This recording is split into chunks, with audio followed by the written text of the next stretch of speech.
घमंडी राजकुमारी और राजकुमार। एक राज्य में एक दयालु राजा का शासन था। उसकी एक बहुत सुंदर बेटी थी। उजला रंग, तीखे नैन नक्श और सुनहरे बालों के साथ वो परी सी लगती थी। राजा उसे बहुत प्रेम करता था। राजकुमारी जितनी सुंदर थी उतनी ही जिद्दी और अड़ियल भी थी।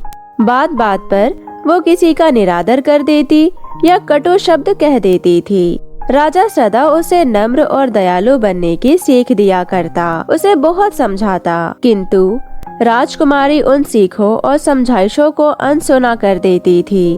उस पर कोई असर न होता देख राजा ने ये सब समय पर छोड़ दिया। राजा को लगा वक्त रहते राजकुमारी सुधर जाएगी और समझदार हो जाएगी। ऐसे ही राजकुमारी का 18वां जन्मदिन आ जाता है। राजकुमारी के 18वें जन्म दिवस के दिन राजा ने उसे बुलाया और उपहार में एक सुनहरी गेंद दी। साथ ही ये हिदायत भी दी कि इस गेंद को मत घुमाना। उपहार पाकर राजकुमारी बहुत खुश हुई। वो दौड़कर बाग में चली गई और गेंद से खेलने लगी। खेलते खेलते अचानक वो गेंद उछलकर बाग के कोने में स्थित कुएं में जा गिरी। राजकुमारी दौड़कर कुएं के पास पहुंची और अंदर झांकने लगी। गेंद कुएं के पानी पर तैर रही थी, किंतु उसे उस गहराई से बाहर निकाल पाना राजकुमारी के लिए असंभव था। वो दुखी होकर रोने लगी। तभी एक आवाज उसके कानों में पड़ी। राजकुमारी, क्या बात है, क्यों रो रही हो? राजकुमारी चौंक गई और इधर उधर देखने लगी। नीचे कुएं में देखो, मैं यहाँ रहने वाला खरगोश हूँ। राजकुमारी ने ध्यान दिया तो उसे कुएं की दीवार से चिपका एक खरगोश दिखाई पड़ा। खरगोश ने फिर से पूछा, क्यों रो रही हो राजकुमारी, बताओ ना। मेरी सुनहरी गेंद कुएं में गिर गई। समझ नहीं आ रहा कि मैं उसे कैसे निकालूं। बस इतनी सी बात, मैं तुम्हारी मदद कर सकता हूँ और तुम्हारी गेंद कुएं से बाहर निकालकर तुम्हें दे सकता हूँ। सच? राजकुमारी चहकते हुए बोली। बिल्कुल सच, लेकिन पहले तुम यह बताओ कि यदि मैं तुम्हारी मदद करूँगा तो बदले में तुम मेरे लिए क्या करोगी? जो तुम बोलो।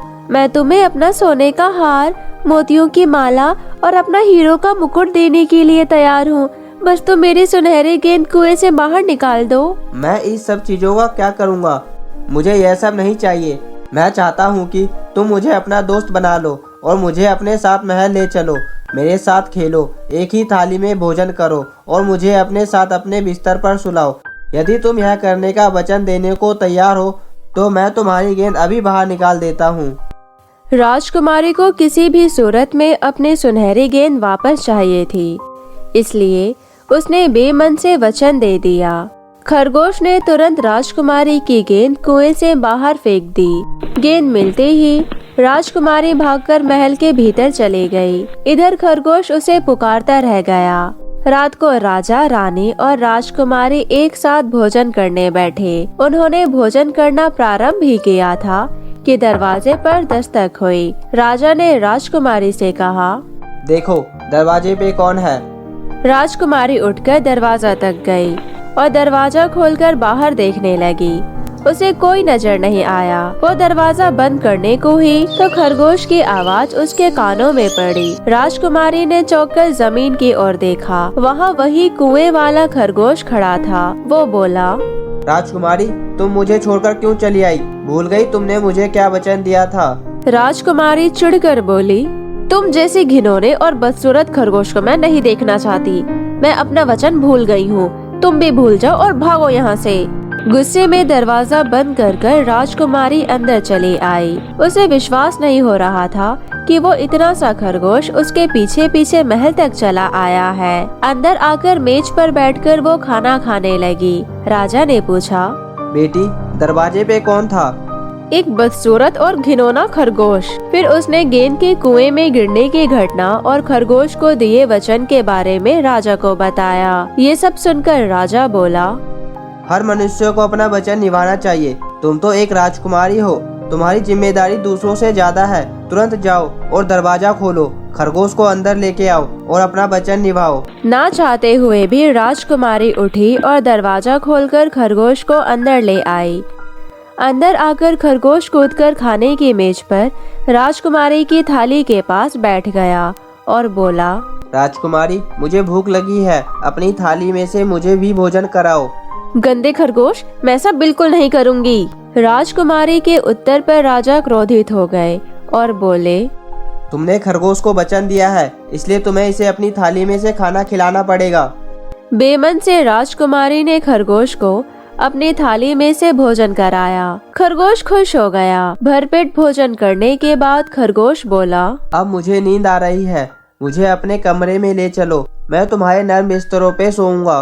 राजकुमारी खरगोश को छूना नहीं चाहती थी, किंतु राजा के डर से वो उसे उठाकर अपने कमरे में ले गई। वहाँ जाकर उसे एक कोने में छोड़कर खुद नरम बिस्तर पर लेट गई। खरगोश बोला, राजकुमारी, मैं थका हुआ हूँ, मुझे भी अपने बिस्तर पर सोने दो। राजकुमारी का गुस्सा बढ़ चुका था। वो उठी और उसने खरगोश को उठाकर फेंक दिया और बोली, तुम ऐसे ही चुप रहोगे। दीवार से टकराकर खरगोश नीचे गिर पड़ा।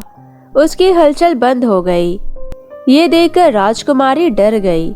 उसे लगा कि खरगोश मर गया है। वो अपने किए पर पछताने लगी। वो खरगोश के पास जमीन पर बैठ गई और रोने लगी। रोते रोते उसने खरगोश को उठाया और उसे चूमते हुए बोली, मुझे माफ कर दो खरगोश, मुझे तुमसे ऐसा व्यवहार नहीं करना चाहिए था। तभी अचानक एक चमत्कार हुआ और खरगोश एक राजकुमार में बदल गया। अपने सामने राजकुमार को देख राजकुमारी चकित रह गई। राजकुमार ने उसे बताया, वन देवी के श्राप के कारण मैं खरगोश बन गया था। आज वह श्राप टूट गया है और मैं अपने असली रूप में आ गया हूँ। राजकुमार ने राजकुमारी को अपने खरगोश होने की कहानी सुनाई। मैं बहुत कठोर स्वभाव का था। निरीह प्राणियों के शिकार में मुझे बहुत आनंद आता था। एक दिन वन में शिकार करते समय वन देवी ने मुझे रोका तो मैंने उसका निरादर कर दिया। तब वन देवी ने श्राप देकर मुझे खरगोश बना दिया। वह जानती थी कि निरीह प्राणियों पर क्या गुजरती है।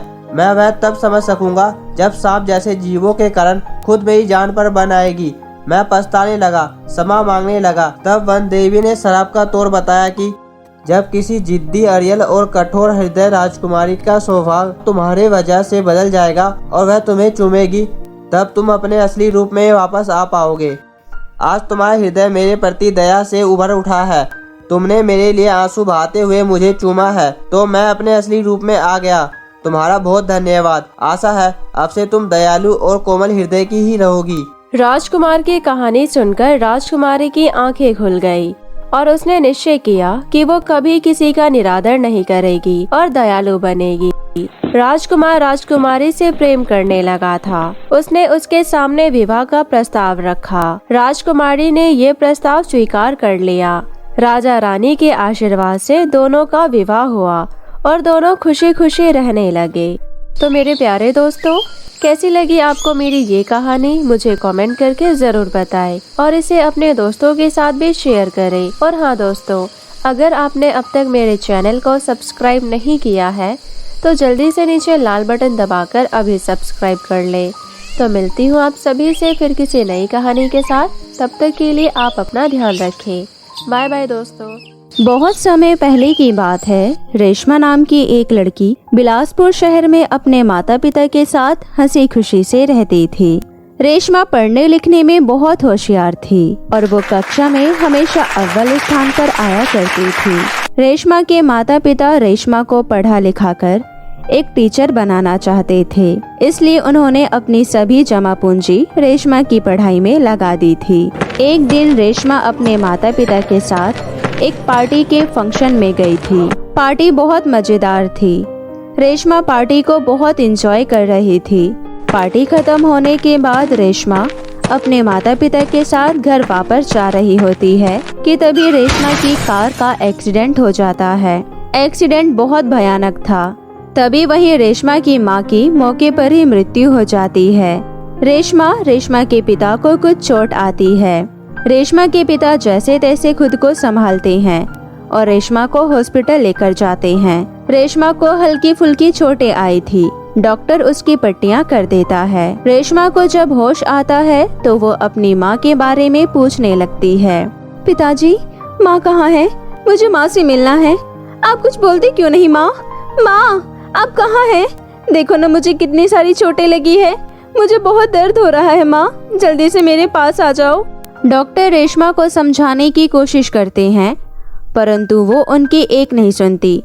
रेशमा बार बार अपनी माँ से मिलने के लिए जिद करती है। रेशमा के बार बार पूछने के बाद रेशमा के पिता रेशमा को उसकी माँ की मृत्यु की खबर दे देता है। ये सब सुनकर रेशमा बहुत दुखी होती है और जोर जोर से रोने लगती है। अरे चुप हो जाओ, देखो मैं यहाँ पर हूँ ना तुम्हारा ध्यान रखने के लिए। तुम चिंता मत करो, अब मैं तुम्हारा और तुम्हारी माँ का पूरा ध्यान रखूंगा। रेशमा के पिता रेशमा को बहुत समझाते हैं और उसे घर ले आते हैं। कुछ दिनों तक रेशमा कुछ नहीं बोलती और अपने आप में गुम रहने लगती है। ये देख रेशमा के पिता को कुछ समझ नहीं आता और वो पड़ोसियों के बहुत समझाने के बाद रेशमा की खुशी के लिए दूसरी शादी करने के लिए तैयार हो जाता है। रेशमा के पिता एक कुंती नाम की महिला से दूसरी शादी कर लेते हैं। देखो रेशमा, यह तुम्हारी माँ है, अब यही तुम्हारा ध्यान रखेगी। क्या ये मेरी माँ है? आप सच कह रही हैं पिताजी। रेशमा अपनी माँ को देखकर बहुत खुश होती है। कुछ दिनों तक रेशमा की माँ कुंती रेशमा का बहुत ध्यान रखती है। इसी तरह दिन निकल रहे थे। कुंती ने रमेश के दिल में जगह बना ली थी और रमेश अब उस पर पूरी तरह से विश्वास करने लगा था। कुछ महीनों बाद कुंती को एक बेटी हो जाती है जिसका नाम वो कोमल रखती है। कुंती की अपनी बेटी हो जाने के बाद कुंती का ध्यान रेशमा से बिल्कुल हट जाता है और वो रेशमा को नजरअंदाज करने लगती है। धीरे धीरे करके कुंती को रेशमा खटकने लगती है क्योंकि रमेश अपना सारा जमा पूंजी रेशमा की पढ़ाई में लगा रहा होता है। ये सब कुंती को बिल्कुल भी पसंद नहीं था। फिर एक दिन, कुंती, मैं सोच रहा था कि क्यों ना रेशमा का एडमिशन शहर के किसी कॉलेज में करवा दे। रेशमा पढ़ने में बहुत होशियार है, अगर शहर जाकर पढ़ेगी तो हमारा नाम भी रोशन करेगी। कुंती को ये सब सुनकर बिल्कुल अच्छा नहीं लगता, परंतु वो रमेश की बातों को टाल नहीं सकती थी। रेशमा, मैंने तुम्हारे आगे की पढ़ाई के लिए तुम्हारा एडमिशन शहर के एक बड़े कॉलेज में करवा दिया है। तुम्हें कल शाम को यहाँ से शहर के लिए निकलना होगा, क्योंकि अब तुम शहर जाकर पढ़ोगी तो तुम्हें कुछ नए कपड़े की आवश्यकता होगी। तो तुम आज अपनी माँ के साथ जाकर बाजार से कुछ नए कपड़े ले आना। परंतु पिताजी, मुझे कपड़ों की कोई आवश्यकता नहीं है। आप मुझे जो कपड़ों के लिए पैसे देना चाहते हैं उन पैसों को आप संभाल कर रख लीजिए, भविष्य में वो हमारे काम आएंगे। अरे मेरी बेटी कितनी समझदार हो गई है। तू चिंता मत कर, तू आज जाकर अपनी माँ के साथ कपड़े ले आना। इतना कहकर रमेश कुंती को पैसे देकर चला जाता है। कुंती को उस समय बहुत गुस्सा आ रहा होता है। रमेश के जाने के बाद वो कहती है, क्यों रेशमा, तू पूरे दिन अपने पिता का खर्चा करवाती रहती है? तेरे पास कपड़ों की कमी है क्या जो तूने आज अपने पिता से कपड़े मांग ली? नहीं माँ, मैंने भी तो पिताजी को मना ही किया था, परंतु वो कहने लगे मुझे कॉलेज में जाकर कुछ कपड़ों की आवश्यकता पड़ेगी, इसलिए उन्होंने मुझे आपके साथ बाजार जाने के लिए कहा। कुंती बिना मन से रेशमा को गांव से बाहर शहर के बड़े बाजार में लेकर जाती है। कुंती जानती थी कि रेशमा को शहर की कोई जानकारी नहीं है। कुंती रेशमा को शहर के बाहर बाजार में खड़ा कर देती है। माँ, यहाँ तो बहुत भीड़ हो रही है, मुझे तो डर लग रहा है।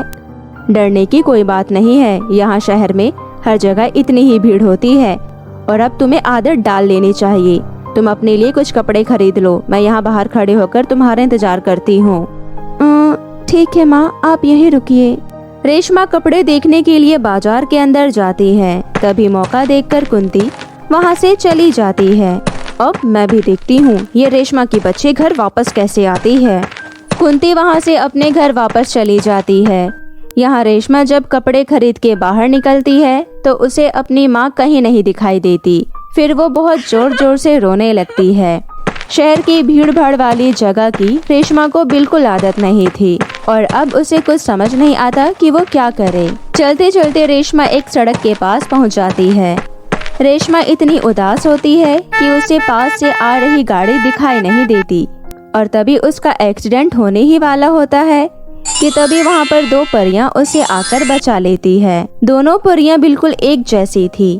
एक दिखने में बिल्कुल सोने की जैसी थी और दूसरी दिखने में बिल्कुल चांदी की जैसी चमक रही थी। दोनों परियों को देखकर रेशमा बहुत हैरान रह जाती है और फिर रेशमा उनसे कहती है, आप दोनों कौन हैं?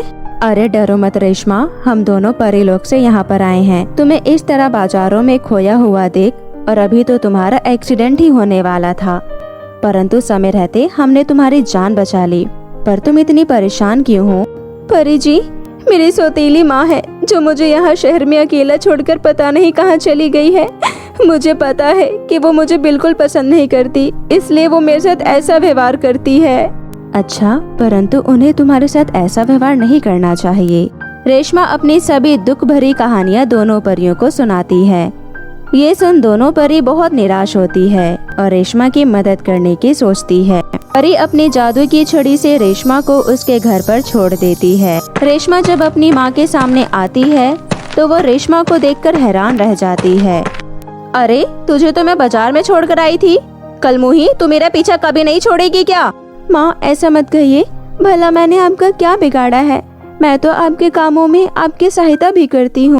मुझे तू एक आंख भी नहीं भाती है। आज मैं तेरा सारा किस्सा ही खत्म कर दूंगी। कुंती रेशमा को जान से मारने ही वाली होती है कि तभी वो दोनों परियां आकर रेशमा की जान बचा लेती है और फिर वो दोनों परियां कुंती को अच्छा सबक सिखाने के लिए उसको पत्थर की एक रोटी में बदल देती है। और अब कुंती मन ही मन अपने किए पर पछतावा करने लगती है, परंतु अब पछतावे का कोई फायदा नहीं था। और इसके बाद रेशमा अपने पिता और अपनी छोटी बहन कोमल के साथ हंसी खुशी से अपनी आगे की जिंदगी बिताने लगती है। तो मेरे प्यारे दोस्तों, कैसी लगी आपको मेरी ये कहानी? मुझे कमेंट करके ज़रूर बताएं और इसे अपने दोस्तों के साथ भी शेयर करें।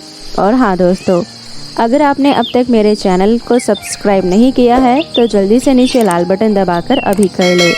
तो मिलती हूँ आपसे फिर किसी नई कहानी के साथ। तब तक के लिए आप अपना ध्यान रखें। बाय बाय दोस्तों।